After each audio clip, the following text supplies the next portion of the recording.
Assalamualaikum dan salam sejahtera. Nama saya Lina Zira binti Sufri, memegang nombor metrik BP21110211. Saya akan terangkan berkenaan dengan cara untuk download dan juga install NVivo. Okey, first kali kita kena pergi ke Google dulu. Kita search NVivo Qualitative Data Analysis dan kita cari logo yang macam dalam video dalam recording ni lah. Okey, lepas tu kita klik dekat free trial. Okay. Lepas tu dia akan keluar macam ni. Kita kena isi information macam biasa, letak first name kita dan juga kita punya last name, email address. Email tu make sure kita letak email UMS lah. Then bila sudah letak email student, kita send verification code.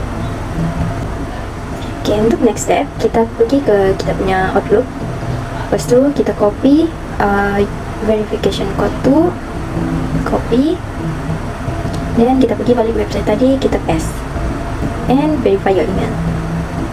Okay, kemudian baru kita kasih masuk password and then settle. Kita tekan I accept the terms of use and privacy policy and then kita create account.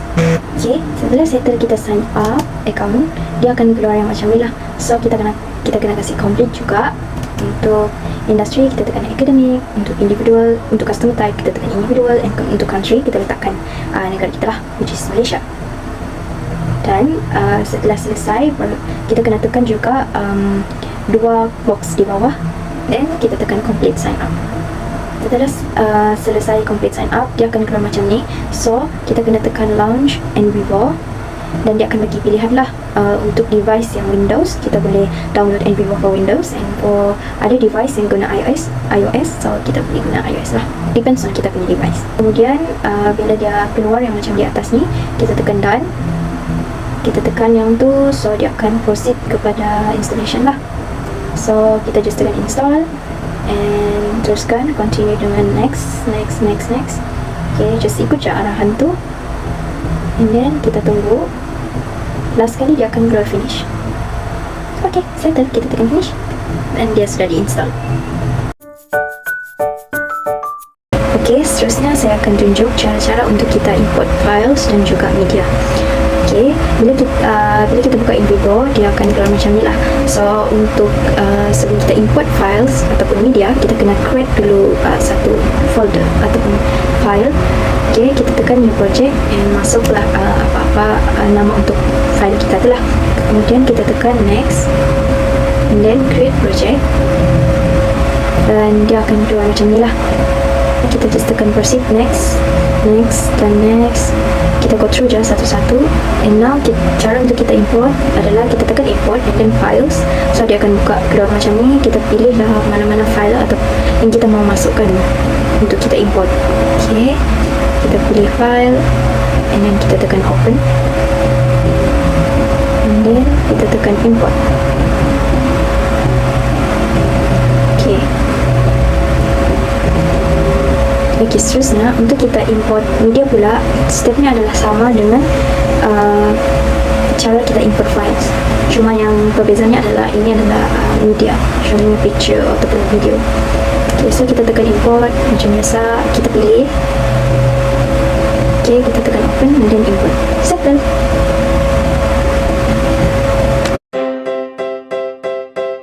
Salam sejahtera, nama saya Yuni Danius, memegang nombor BP22110259 dan sekarang saya akan explain tentang video pertama 1.3 iaitu link picture to text.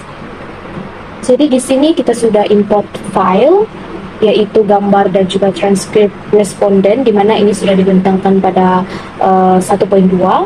Dan sekarang saya akan klik gambar dan juga saya klik gambar yang telah saya namakan sebagai happy lah. Dan dia akan keluar gambar begini. Lepas tu kita akan tekan edit. Dan selepas kita tekan edit, kita akan ada satu row, di mana row itu dia terletak pada region dan juga content seperti ini. Dan di sini selepas kita sudah dapat row di sini, kita akan crop objek yang kita mahu crop seperti ini, dimana saya akan crop gambar wanita ini, dan juga di sini saya klik pada bahagian kanan mouse dan kita akan tekan insert raw. Selepas kita tekan insert raw, region ini akan diisi dengan nombor, dan nombor itu akan otomatis akan teristilah seperti ini. Dan di bahagian konten ini kita akan type statement yang berkaitan dengan gambar yang telah kita crop tadi. So di sini saya akan tulis seorang wanita gembira melihat komputer pribadinya.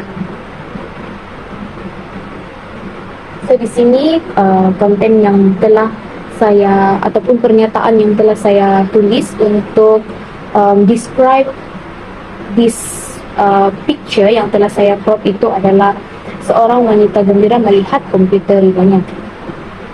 Okay, so itu adalah cara untuk kita link picture dengan teks, dan macam mana kita mau melihat jika gambar dan juga teks itu berlink. Jadi kita tekan nombor di sini, nombor yang bersebelahan dengan nombor region, and then dia akan keluar seperti ini, di mana gambar yang telah kita crop tadi, dia berconnect dengan teks yang telah kita pernyataan yang telah kita tulis tadi. So ini adalah langkah untuk 1.3, yaitu link picture to text.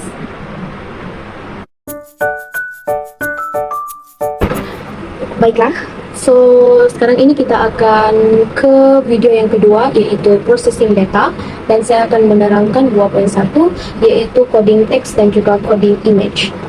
So first thing first, kita akan buka satu file, yaitu transcript respondent. So ini adalah file transcript respondent pertama saya, dan kita akan ke codes.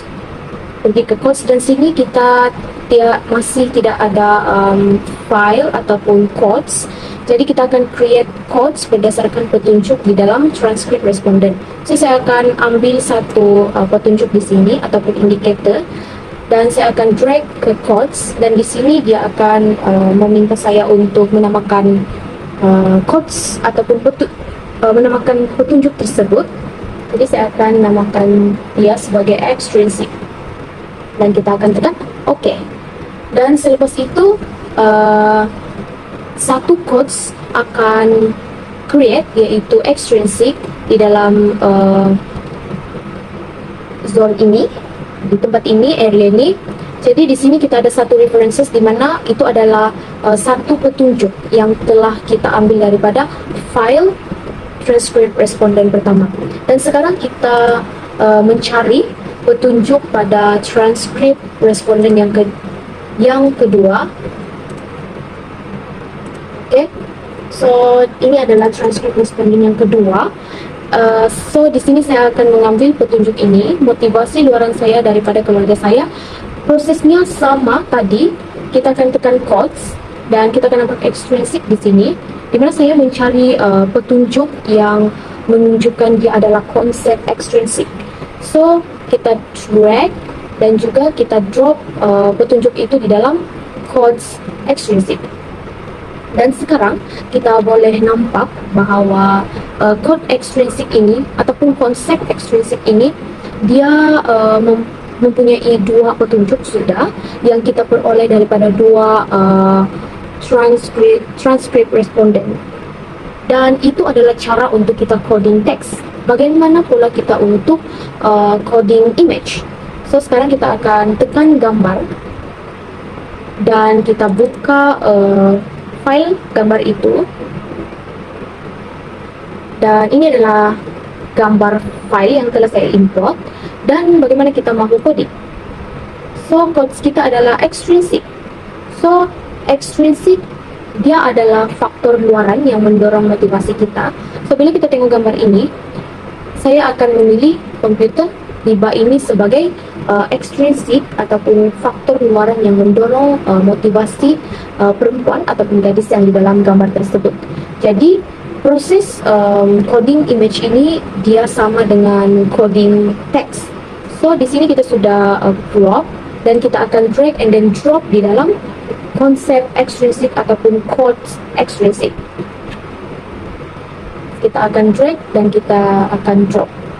So sekarang ini kita boleh nampak bahawa references ataupun petunjuk yang kita ada di dalam konsep extrinsic adalah 3. Dan file kita pun ada 3.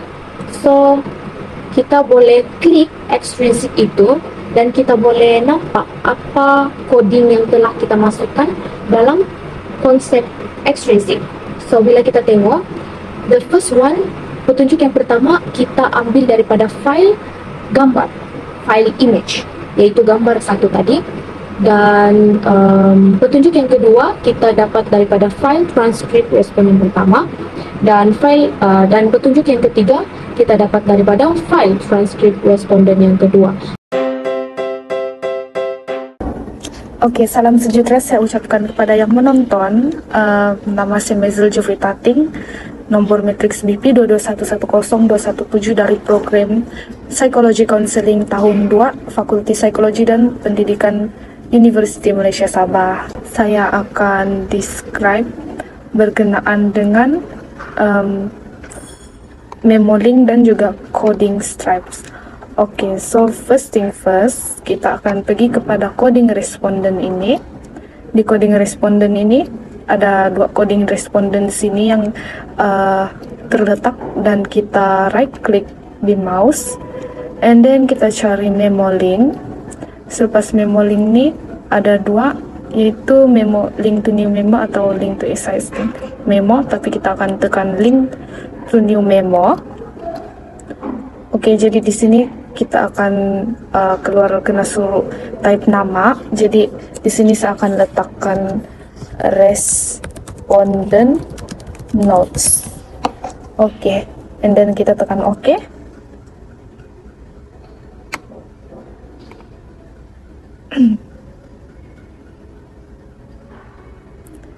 Oke, setelah itu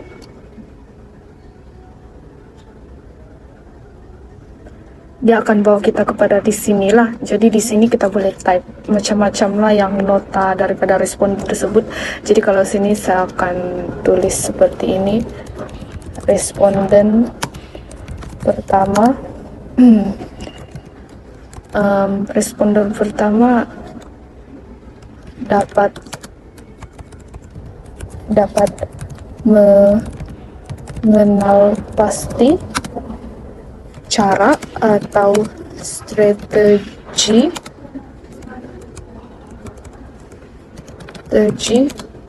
untuk meningkatkan motivasi. Oke, ini adalah bagi Memolink lah. Oke. Kita akan proceed kepada code stripes. Di sini kita akan pergi tekan bahagian transkrip. Dan di transkrip ini kita akan pergi kepada responden 6.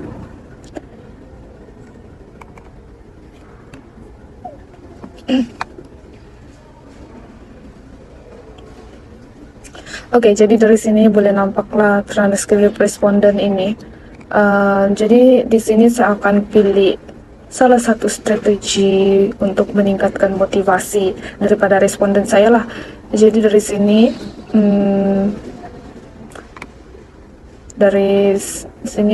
boleh lihat di sini cara dia untuk meningkatkan motivasi. Jadi selepas kita highlight nih, kita akan tekan di simbol ini yang ada 3 stripes nih, tekan dia. Jadi dari sini kita boleh nampak banyak pilihan, tapi kita akan tekan selected items. And then dari selected items nih, sebab yang saya highlight ini dia lebih kepada strategi lah. Jadi tekan strategi, and then kita tekan OK. Jadi dari sini kita sudah ada coding stripes untuk strategi kita. Oke, itu saja daripada saya. Thank you. Bye. Salam sejahtera, nama saya Claire Vera Zainal, nombor matriks BP 22110361. Saya akan menerangkan bahagian 3.1 yaitu analisis tema dalam aplikasi NVivo. Oke, sekarang kita sudah berada dalam aplikasi NVivo dan kita akan pergi kepada transkrip responden. Dan dari transkrip responden ini kita akan drag semua transkrip yang ada. Right hand click. Dan di sini kita akan pilih autocode. Dari autocode ini kita akan pilih lagi kepada identify themes. Dan selepas kita klik pada identify theme, kita just klik next dan klik next lagi. Dan sekarang proses memuat turun sedang berlangsung lah, dan kita hanya perlu tunggu proses muat turun ini selesai. Oke, selepas proses memuat naik selesai, kita dapati di sini NVivo akan menyenaraikan semua tema-tema yang dapat dikenal pasti melalui transkrip sebentar tadi. Dan kita dapati juga motivasi adalah perkataan yang paling banyak digunakan dalam transkrip tersebut. Buktinya di sini kita nampak bagian mention ini, dan di bawah dia ada nomor-nomor yang menunjukkan bilangan perkataan tersebut digunakan. Dan tambahan lagi, kita juga boleh menekan di simbol plus di ujung sebelah kiri ini untuk mengetahui di manakah perkataan tersebut digunakan. Contohnya bagi tema motivasi ini, saya tekan plus, dan di sini kita nampaklah di manakah perkataan tersebut digunakan. Seterusnya, selepas kita melihat tema-tema yang telah dikenal pasti, kita akan meneruskan ke bagian seterusnya dengan menekan butang next ini. Seterusnya untuk bahagian ini kita akan terus tekan next. Oke. Dan sekarang dalam bagian ini semua tema yang telah dikenal pasti tadi akan dimasukkan dalam satu file yang telah ditetapkan oleh aplikasi NVivo ini sendirilah. Dan setelah itu kita hanya perlu tekan finish dan tunggu sehingga muat turun selesai pada bagian ini.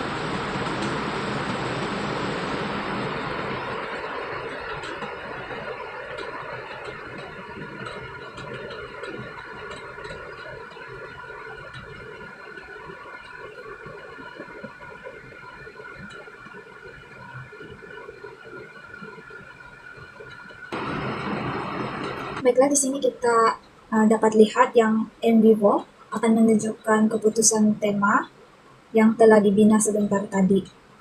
Dan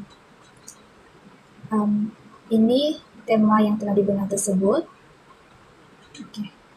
Baiklah, itu sahaja bagi bahagian 3.1 analisis tema. Seterusnya saya akan menerangkan bahagian 3.2 yaitu cluster analysis. Jadi kita mula pada bahagian files, di mana dalam bahagian files ini kita akan tekan pada bahagian explore, dan dari bahagian explore ini kita perlu pilih diagrams, dan dari diagrams kita sudah jumpa cluster analysis. Jadi kita just tekan pada cluster analysis, dan dari pernyataan ini kita perlu pilih code. Seterusnya kita tekan next, dan pada bagian ini kita perlu select codes terlebih dahulu, codes yang telah disenaraikan lah. Dan dari sini ada dua saja code, oleh kerana kita perlu pilih sebanyak mana codes yang diperlukan, dan pada bagian ini hanya ada dua code yang tersedia, jadi kita just pilih dua-dua lah. Dan kita tekan OK. Seterusnya untuk cluster by kita perlu pilih lagi, itu coding similarity, dan kita tekan finish.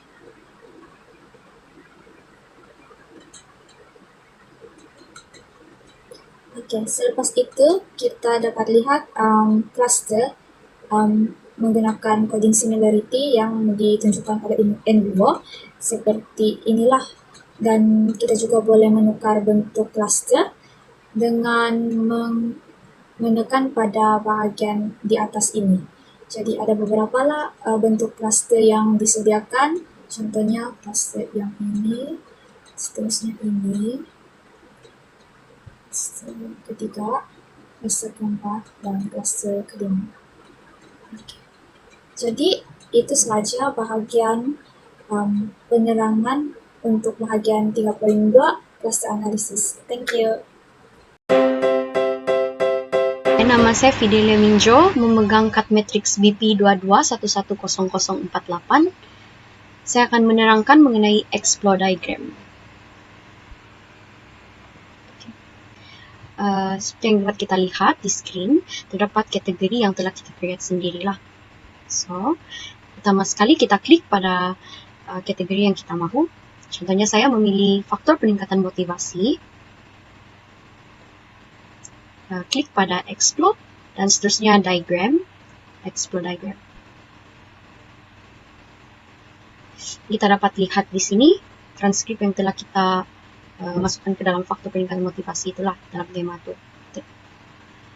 So, seterusnya kita klik pada transkrip kita klik pada salah satu transkrip yang kita mahu. Contohnya saya memilih untuk klik pada transkrip responden 8. Sekali lagi klik pada explore diagram, klik pada change focus. Sebenarnya kita dapat lihat dalam transkrip responden 8 terdapat kategori-kategori tema-tema yang telah kita create lah. Contohnya sekarang ini kita klik pada tema ini yaitu ekonomi.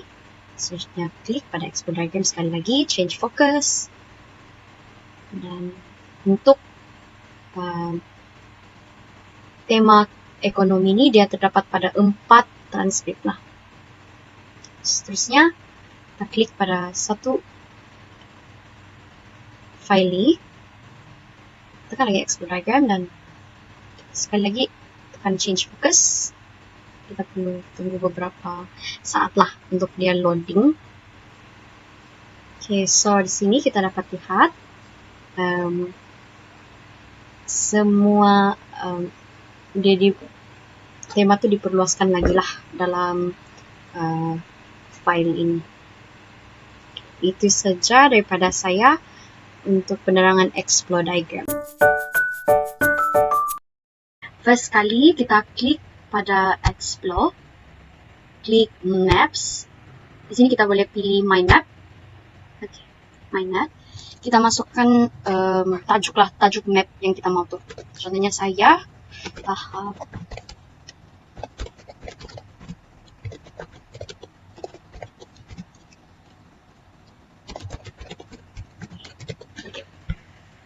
klik OK. Yang dah keluar seperti ini. Di sini kita boleh letak tajuk kita tadi.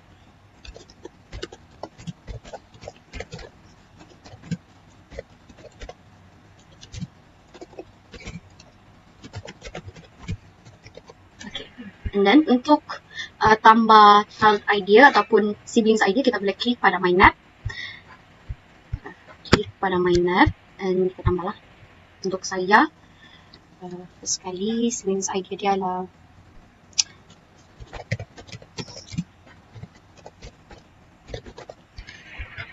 tambah lagi, kita klik lagi pada siblings idea.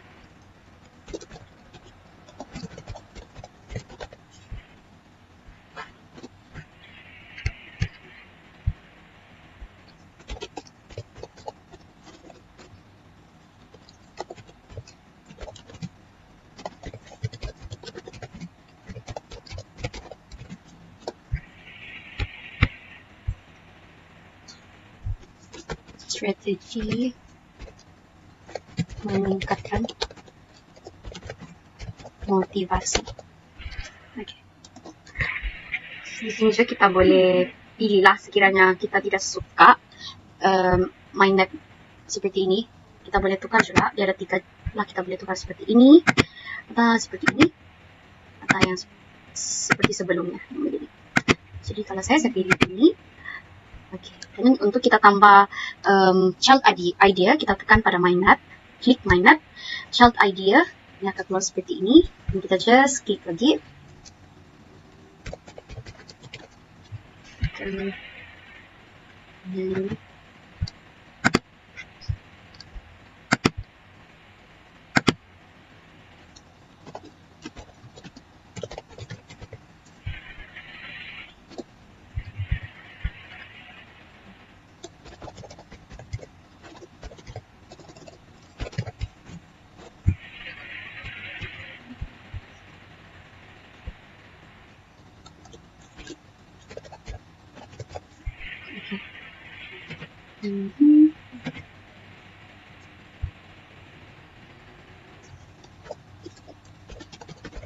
Terapkan pribadi.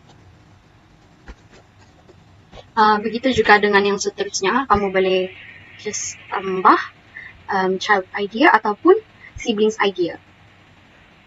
Kalau kamu mau siblings idea, just klik pada siblings idea, dan untuk child idea pula, kamu klik saja pada child idea dan dia akan keluarlah seperti ini.